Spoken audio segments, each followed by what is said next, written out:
किसी शहर में रोशनी नाम की एक बहुत अच्छी बेली डांसर रहा करती थी। एक दिन उसका एक बेली डांस शो चल रहा था। उसे देख राज कहता है, यार तुम कितना अच्छा बेली डांस करते हो। मैंने आज तक इतना प्यारा डांस नहीं देखा।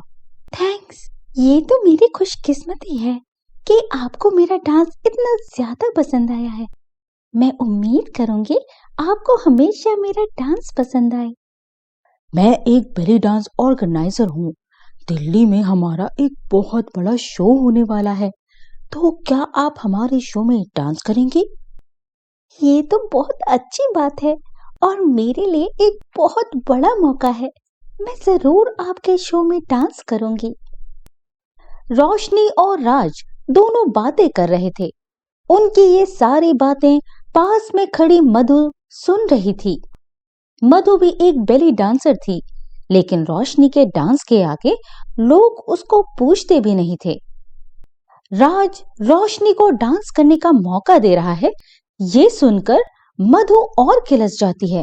अगले दिन जब रोशनी अपने प्रोग्राम के लिए प्रैक्टिस कर रही थी, तभी वहां पर मधु तेल गिरा देती है और डांस करते करते रोशनी का पैर फिसल जाता है और उसके सैंडल टूट जाते हैं। साथ ही उसके पैर में मोच भी आ जाती है। हे भगवान, ये क्या हो गया? अब मैं बेली डांस कैसे करूंगी? मेरी ये सैंडल भी टूट गई और पैर में मोच भी आ गई। अरे अरे, तुम गिर गई रोशनी, और ये क्या, तुम्हारी तो सैंडल टूट गई और तुम्हारे पैर में मोच भी आ गई है। अब तुम बेली डांस कैसे करोगी? पता नहीं मधु, मुझे तो कुछ समझ नहीं आ रहा है। चलो कोई बात नहीं, तुम डांस नहीं कर सकती तो क्या हुआ, मैं राज से कह दूंगी कि तुम्हें डांस नहीं करना और मैं तुम्हारे बदले डांस कर लूंगी। मधु की बातें सुनकर रोशनी उदास हो जाती है और मधु के जाने के बाद जोर जोर से रोने लगती है और कहती है, ये सब क्या हो गया? मैंने सोचा था कि मैं ये बेली स्टेज शो करके खूब नाम कमाऊंगी, लेकिन अब ऐसा लगता है कि मेरा ये सपना ही बनकर रह जाएगा। तभी वहाँ पर एक बूढ़ी औरत आती है और रोशनी को रोता हुआ देखकर उससे पूछती है, क्या हुआ रोशनी, तुम इतनी रो क्यों रही हो? आप कौन हो? मैं यहाँ पास से जा रही थी, फिर मुझे किसी के रोने की आवाज आई, तो मैं सुनकर यहाँ पर आ गई, पर देखा तो तुम यहाँ पर रो रही थी। बताओ क्या बात है? अब रोशनी उस बूढ़ी औरत को सारी बात बताती है और ये सुनकर बूढ़ी औरत अपने पैरों से सैंडल उतारकर रोशनी को दे देती है।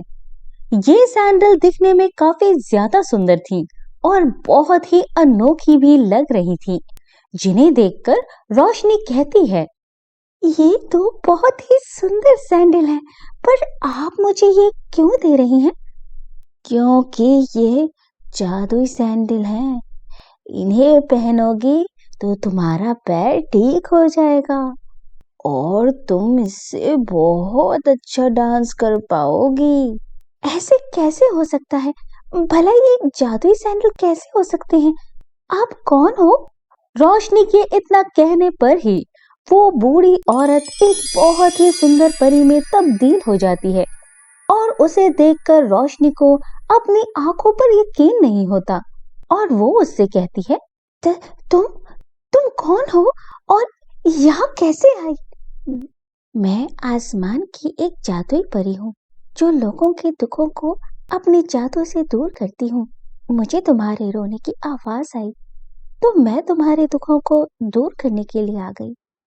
बताओ मुझे, तुम्हें क्या परेशानी है? क्या कहा? आसमान की जादुई परी?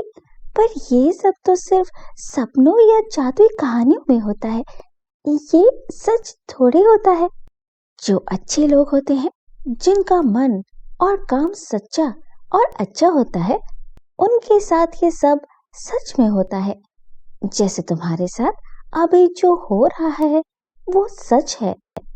अब रोशनी परी को पूरी बात बताती है, जिसके बाद परी आसमान में अपनी जादुई छड़ी को घुमाती है, जिसके बाद रोशनी के सामने एक जादुई सैंडल आ जाते हैं जो कि बहुत सुंदर थे। ये तो बहुत सुंदर सैंडल है। देखो, ये एक जादुई सैंडल है। इन्हें पहनने के बाद तुम्हारे पैर की मोच भी ठीक हो जाएगी और सभी लोग तुम्हारे बेली डांस से नजर नहीं हटा पाएंगे। लेकिन अगर ये सैंडल तुम्हारे अलावा कोई और पहनता है तो ये जादुई सैंडल उल्टा करना शुरू कर देगी। तो बहुत ध्यान देना कि कोई और ये सैंडल न पहने। अब परी की बात रोशनी को समझ आ जाती है और अगले दिन वो उन सैंडल को पहनकर बेली डांस के स्टेज शो पर जाती है और बहुत अच्छा बेली डांस करती है, जिससे कि लोगों की नजरें नहीं हटती। ये देख मधु फिर से चिढ़ जाती है और हैरान हो जाती है कि इसके पास नए सैंडल कहाँ से आए। और जब इन जादुई सैंडल के बारे में रोशनी राज को बताती है तो मधु इन दोनों की बातें सुन लेती है। ओह, तो ये राज है रोशनी के वापस डांस करने का। अब तो ये सैंडल चुराना ही पड़ेगा। अगर मैंने ये जादुई सैंडल पहनकर डांस किया तो सब रोशनी को भूल जाएंगे और मैं ही एक सबसे अच्छी बेली डांसर बन जाऊंगी। इतना कहकर वो सैंडल चुरा लेती है, जिसके बाद वो जादुई सैंडल मधु के पैर में जाते ही उल्टा सीधा काम करना शुरू कर देती है, जिससे कि वो नाचना शुरू करती है तो रुकती ही नहीं है। और जब रोशनी को पता चलता है कि मधु ने सैंडल चुराए हैं, फिर वो बड़ी मुश्किल से उन सैंडल को मधु के पैर से निकाल देती है। और अब मधु रोशनी को थैंक्स और सॉरी कहती है।